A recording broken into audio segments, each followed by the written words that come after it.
Hey guys, my name is Surendra Singh Sisodia from Jagriti Law Academy. आज मैं आपको थोड़ा सा AIB के एग्ज़ाम के बारे में बताना चाहूँगा क्योंकि आज है 3 तारीख, कल है 4 और 5 तारीख को एग्ज़ाम है आपका AIB 17 का, ठीक है। ये एग्ज़ाम अलग अलग लैंग्वेज में, अलग अलग स्टेट में अलग अलग तरीके से होगा। ये एग्ज़ाम है, ठीक है, ऑल इंडिया बार एग्ज़ाम। जैसे ये एक इंफॉर्मेटिव बुक है यूनिवर्सल का शायद तक, और इसमें क्या है, छोटे छोटे लॉज है, आप देख सकते हो। Constitution law, Indian penal code, फिर CRPC, फिर Indian evidence act, alternative dispute redressal, arbitration and conciliation act, Hindu law, Muslim law, public law, administrative law, professional ethics, ठीक है, company law, environment law, cyber law, labour law, टॉट, motor vehicle, consumer, Indian contract act, specific act, transfer of property, negotiable instrument, right to fair and compensation for transparency of land acquisition, rehabilitation and resettlement of Act 2013 and multiple questions of IPR, ठीक है। So student basically जो चीज़ क्या है, आप ये देख सकते हो कि सारे सब्जेक्ट जो हैं वो आपके सेमेस्टर 1 से लेकर सेमेस्टर 6 में आए हुए हैं, तो आपको इससे घबराने की ज़रूरत नहीं है, ठीक है। First thing.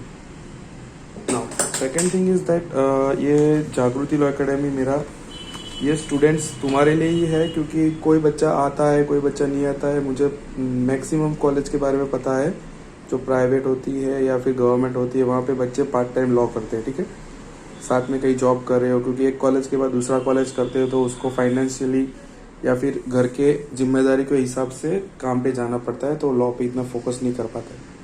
जैसे तैसे करके 1 to सेमेस्टर 6 तक वो पास हो जाता है, बट उसके बाद ये AIB का एग्जाम आता है, उसको पता ही नहीं होता कि बैरेक क्या होता है। सजेशन से पास हुए होते हैं, इसलिए उसको पता ही नहीं होता कि बैरेक क्या होता है, ठीक है। सो बेसिकली ये चार्ट मैंने बनाया है जो आपको हेल्प करेगा AIB के एग्जाम के लिए। शायद तक एक दिन में आप पास भी हो साथ में, जिसने सेमेस्टर 1 से लेकर सेमेस्टर 6 तक सही से पढ़ाई की होगी, ठीक है। इसमें है ये 19 पार्ट में डिवाइडेड है, 1 to 19, ठीक है। इसका एग्जाम ड्यूरेशन रहेगा 210 मिनट, मतलब 3 घंटे और 30 मिनट, ठीक है। इसका मार्किंग स्कीम होगा ईच क्वेश्चन 1 मार्क, ठीक है, नो नेगेटिव्स। जो आंसर आपने नहीं दिया उसका आंसर नहीं होगा, ठीक है।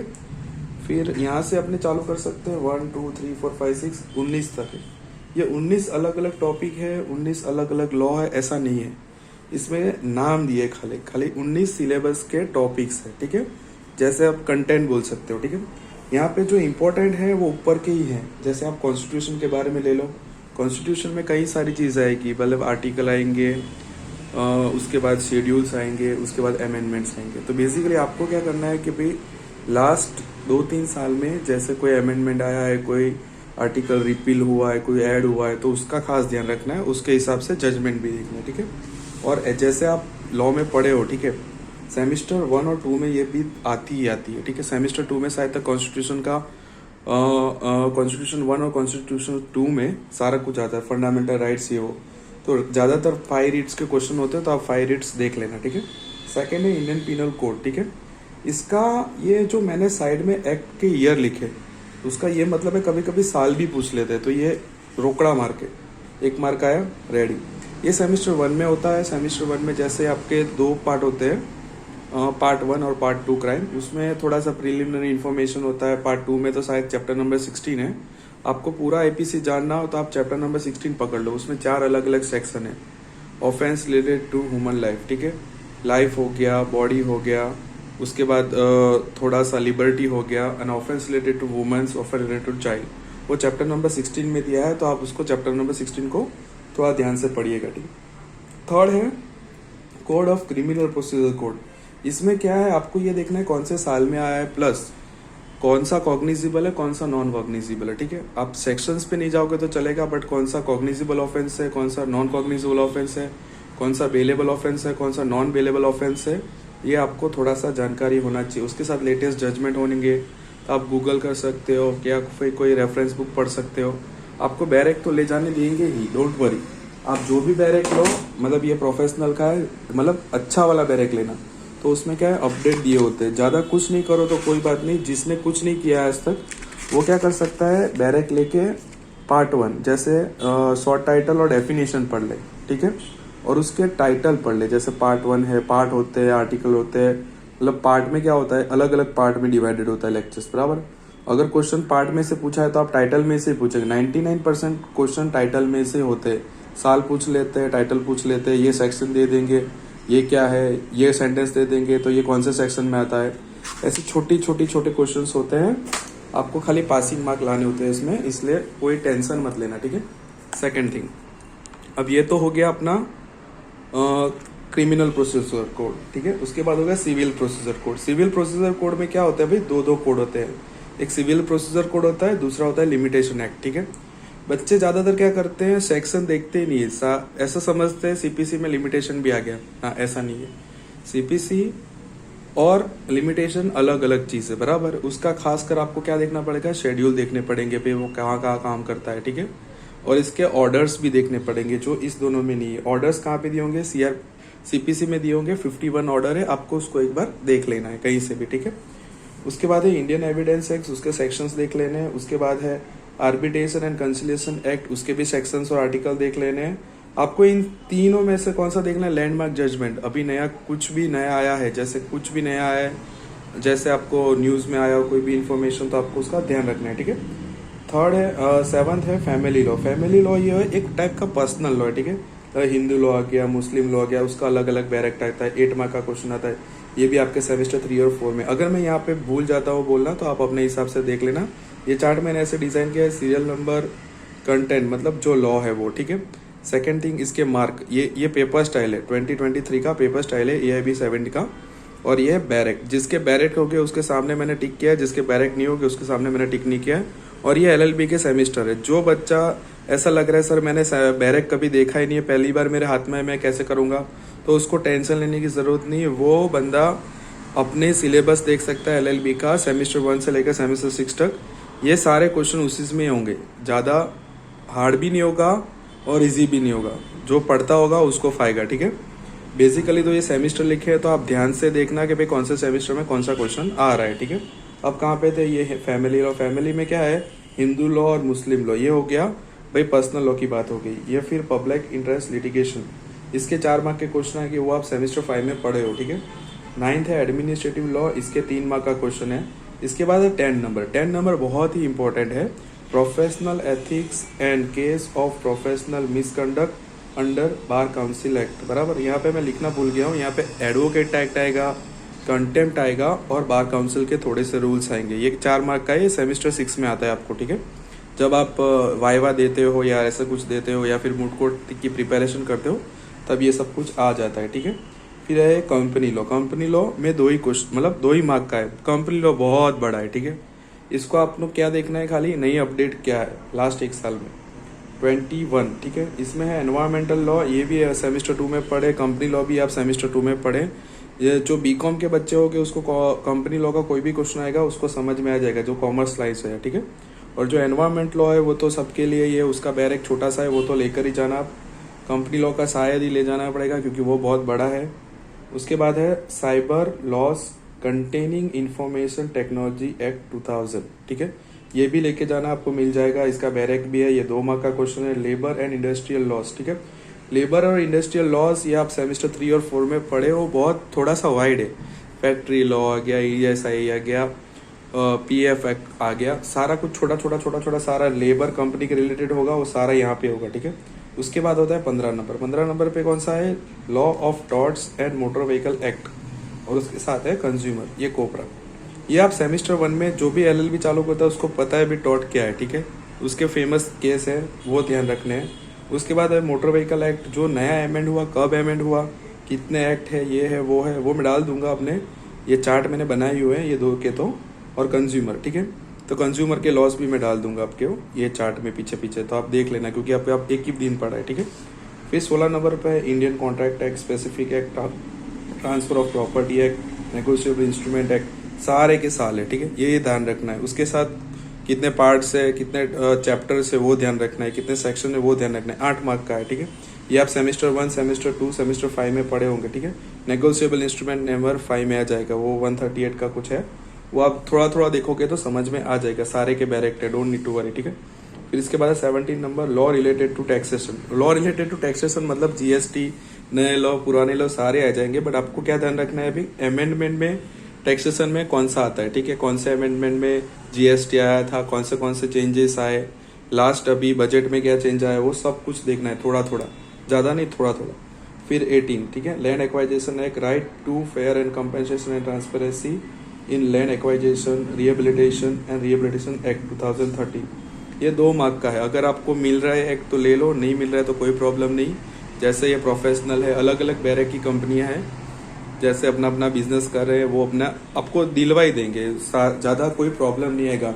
यहाँ पे क्या लिखा है, विदाउट नोट्स, ठीक है, इसमें सारा कुछ होता है, आपको खाली पहला और दूसरा पन्ना खोल के देखना है, या तो फिर एक बार पढ़ लेना है, थॉरली पढ़ लेना है, आपको पता होना चाहिए कि यहाँ पे ये क्या दिया है। अगर किसी बच्चे को याद नहीं रहा है तो उसको क्या है, पार्ट 1 पार्ट 2 ऐसे करके एक साइड में अपने हिसाब से लिखना है, तो उसको याद रहेगा कि हाँ पे यहाँ पे ये चीज़ है, ठीक है। तो एग्जाम टाइम में सीधा खोल के ही देखना है, बराबर है। मैं आपको वो भी बताऊंगा कि एग्जाम देनी कैसे है, ठीक है।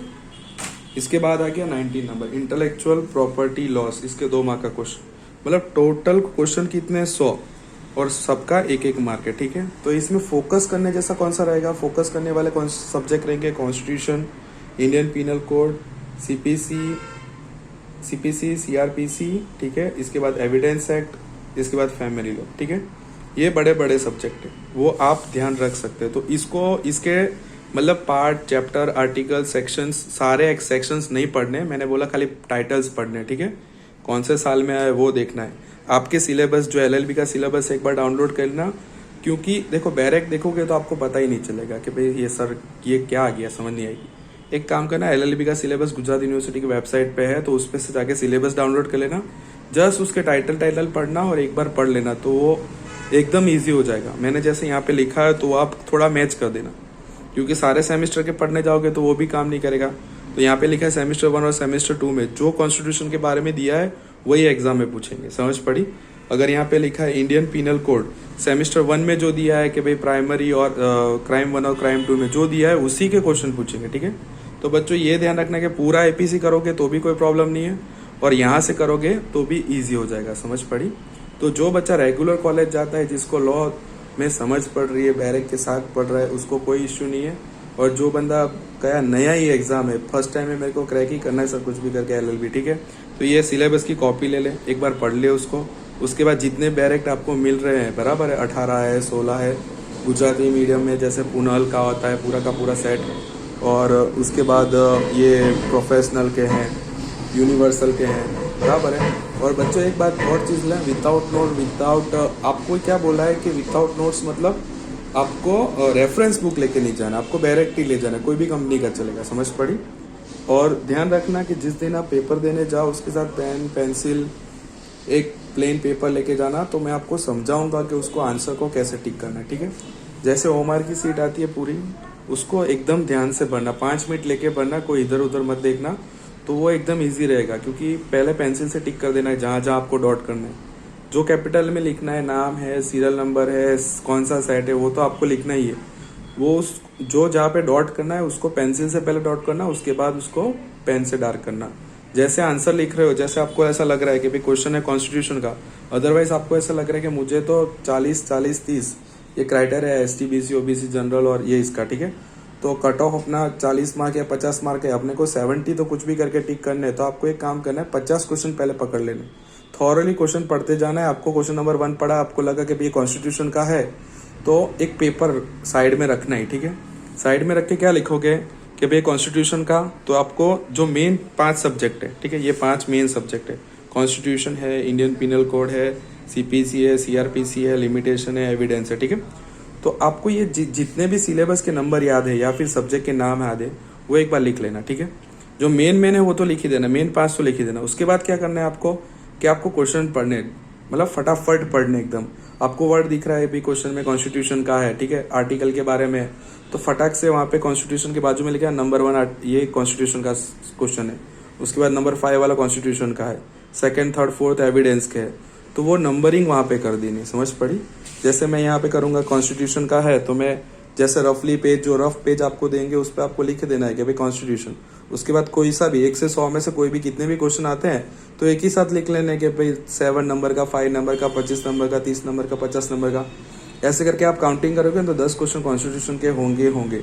उसके बाद क्या करना है कि जो आप रीड करोगे आपको पता है 100% श्योर है, उस पर तो टिक ही कर देना है पेपर में, आंसर शीट में नहीं, पेपर में। बराबर है। एक बार कॉन्स्टिट्यूशन का हो गया। ऐसे ही करके सारे सब्जेक्ट के जहाँ जितने तक मिल रहे आपको 50 क्वेश्चन ऐसे चूज करने हैं जिसमें आपको पता हो कि भाई ये कॉन्स्टिट्यूशन का है, ये आईपीसी का है, ये सीआरपीसी का है, ये एविडेंस का है। समझ पड़ी। नंबरिंग, जैसे ही नंबरिंग कंप्लीट कर दोगे वो सेपरेट पेपर में लिखा होगा आपने, उसको क्या करना है, उसके साथ आपको मैच करना है। जैसे कॉन्स्टिट्यूशन का बुक, जैसे आप बच्चे क्या करते हैं पता है, टाइम कहाँ वेस्ट हो जाता है। कॉन्स्टिट्यूशन का पहला क्वेश्चन है, ठीक है, तो वो कॉन्स्टिट्यूशन की बुक लेके बैठेंगे, ऐसा नहीं करना है। आपको क्या करना है, एक सेपरेट पेज में लिखना है कॉन्स्टिट्यूशन, जितने भी क्वेश्चन आपको पता है कि भाई मैं रीड करता जा रहा हूँ 1 कॉन्स्टिट्यूशन, 3 कॉन्स्टिट्यूशन, 5 कॉन्स्टिट्यूशन, तो खाली नंबर लिखना है, ठीक है।